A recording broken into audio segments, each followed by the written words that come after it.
ಜಲ ರುದ್ರ ತಾಂಡವವನ್ನು ಆಡ್ತಾ ಇರುವಂಥ ಸಂದರ್ಭದಲ್ಲಿ ಅಲ್ಲಲ್ಲಿ ಕೆಲವು ರಕ್ಷಣೆಗಳನ್ನು ಕೂಡ ಮಾಡುವಂಥ ವರದಿಗಳು ಬರ್ತಾ ಇದೆ. ಅದೊಂದಿಷ್ಟು ಮನಸ್ಸಿಗೆ ಸಮಾಧಾನ. ಬಟ್ ಕೆಲವು ಕಡೆಗಳಲ್ಲಿ ಕೊಚ್ಕೊಂಡು ಹೋಗ್ತಾ ಇರೋದು ಒಂದಿಷ್ಟು ನೋವು ತರುತ್ತೆ. ಭದ್ರಾ ನದಿಯಲ್ಲಿ ಸಿಲುಕಿದ 30ಕ್ಕೂ ಹೆಚ್ಚು ಹಸುಗಳ ರಕ್ಷಣೆಯನ್ನು ಮಾಡಿದ್ದಾರೆ. ಎನ್ನಾರಪುರ ತಾಲೂಕಿನ ಹೊನ್ನೇಕುಡಿಗೆಯ ಸಾಲೂರು ಬಳಿ ಈ ರಕ್ಷಣೆಯನ್ನು ಮಾಡಲಾಗಿರೋದು. ಸೊ ನದಿ ಮಧ್ಯದ ದ್ವೀಪದಂತಹ ಸ್ಥಳಕ್ಕೆ ಹಸುಗಳು ತೆರಳಿ ಹೋಗ್ಬಿಟ್ಟಿದ್ವು ಪಾಪ. ಸೊ ಮೇಯಲು ಹೋಗಿದ್ದಂಥ ಸಂದರ್ಭದಲ್ಲಿ ಏಕಾಏಕಿ ನದಿಯ ಹರಿವಿನಲ್ಲಿ ಏರಿಕೆ ಆಗೋಯ್ತು. ಸೊ ನೀರಿನ ಮಟ್ಟ ಏರಿಕೆ ಆಯಿತು. ಬೋಟ್ ಮೂಲಕ ಈಗ ಹಸುಗಳನ್ನು ರಕ್ಷಿಸಿ ದಡಕ್ಕೆ ತಂದಿದ್ದಾರೆ.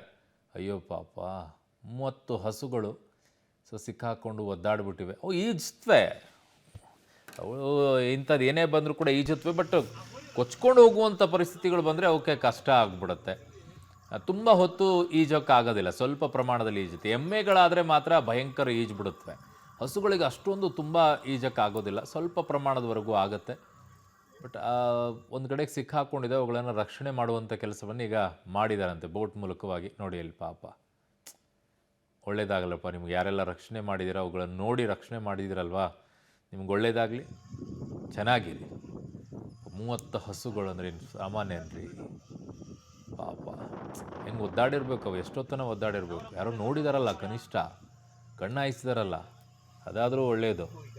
ನೋಡಿ ಅಲ್ಲಿ ಹೆಂಗಿದ್ದಾವೆ. ಮೇಲ್ಗಡೆ ನಿಂತ್ಕೊಂಡಿದ್ದಾದರೂ ಬೇರೆ ಮಾತು, ನೀರಲ್ಲಿದ್ದಾವೆ. ಅಯ್ಯೋ, ಇನ್ನೊಂದು ಸ್ವಲ್ಪ ಹೊತ್ತು ನೀರು ಏರಿಕೆ ಆಗಿದ್ದರೆ ಮುಗ್ದೇ ಹೋಗಿರೋದಲ್ಲ ಅದ್ರ ಪರಿಸ್ಥಿತಿಗಳು. ಕಾಲು ನಿಲುಕ್ತಾ ಇವೆ ಅನ್ಸುತ್ತೆ, ಹಾಗಾಗಿ ಸ್ವಲ್ಪ ಅಲ್ಲಲ್ಲಿ ಮೂಮೆಂಟ್ ಇದೆ ಅದರದ್ದು.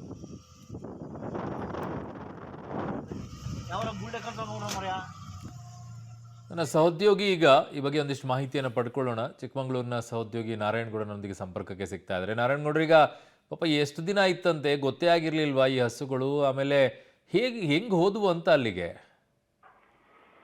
ಅರುಣ್ ಅಂತಂದ್ರೆ ಇಲ್ಲ, ಅದು ನಿನ್ನೆ ಸಂಜೆ ಮಧ್ಯಾಹ್ನ ಅಂದ್ರೆ 1:30-2 ಗಂಟೆ ಸುಮಾರಿಗೆ ನಿನ್ನೆ ಮಧ್ಯಾಹ್ನ ಅವು ಮೇಯ್ಕೊಂಡು ಹೋದಂಥದ್ದು. ಯಾಕೆಂತಂದ್ರೆ ಗುಂಪಲ್ಲಿದ್ದಂತ ಹಸುಗಳು ಒಂದ್ ಹಸು ಆದ್ಮೇಲೆ ಒಂದ್ ಹಸುಗಳು ಹೋಗಿರುತ್ತೆ. ಅಂತಂದ್ರೆ ನೀರಿನ ಪ್ರಮಾಣ ಯಾವಾಗ ಸ್ವಲ್ಪ ಕಡಿಮೆ ಇತ್ತು, ಆಗ ಗುಡ್ಡಗಾಡು ಪ್ರದೇಶ ಅಂತಂದ್ರೆ ಭದ್ರಾ ನದಿ ಅಂತಂದ್ರೆ ಅದು ನೀರು ಹರಿಯುವಂತ ಮಾರ್ಗದಲ್ಲಿ ಅಲ್ಲಲ್ಲೇ ಈ ದ್ವೀಪದಂತೆ ಇರುವಂತದ್ದು. ಅಲ್ಲಿ ಸಾಕಷ್ಟು ಅಂದ್ರೆ ಹುಲ್ಲು ಅಂದ್ರೆ ಮೇವಿಗೆ ಇರುವಂತ ಹುಲ್ಲು ಕೂಡ ಇರುವಂತದ್ದು. ಹಾಗಾಗಿ ಒಂದಿಂದ ಹೋದಂತ ಸುಮಾರು 30ಕ್ಕೂ ಹೆಚ್ಚು ಹಸುಗಳು ಒಂದೇ ಕಡೆ ಹಾಕೊಂಡಿದ್ದಂಥದ್ದು. ಆದ್ರೆ ಯಾವಾಗ ಏನು ಕಳಸಾ ಭಾಗದ ಘಟ್ಟ ಪ್ರದೇಶಗಳಲ್ಲಿ ಮಳೆ ಜಾಸ್ತಿ ಆದಾಗ ನೀರಿನ ಪ್ರಮಾಣ ಜಾಸ್ತಿ, ಯಾಕಂದ್ರೆ ಭದ್ರಾ ನದಿ ಅಂತಂದ್ರೆ ಅಲ್ಲಿಂದಾನೇ ಬರುವಂತ ನೀರಲ್ಲ. ಈ ಕಡೆ ಕಳಸಾದಲ್ಲಿ ಬಿದ್ದಂತ ಮಳೆ ನೀರು ಕೂಡ ಭದ್ರಾ ನದಿಗೆ ಸೇರುವಂತದ್ದು.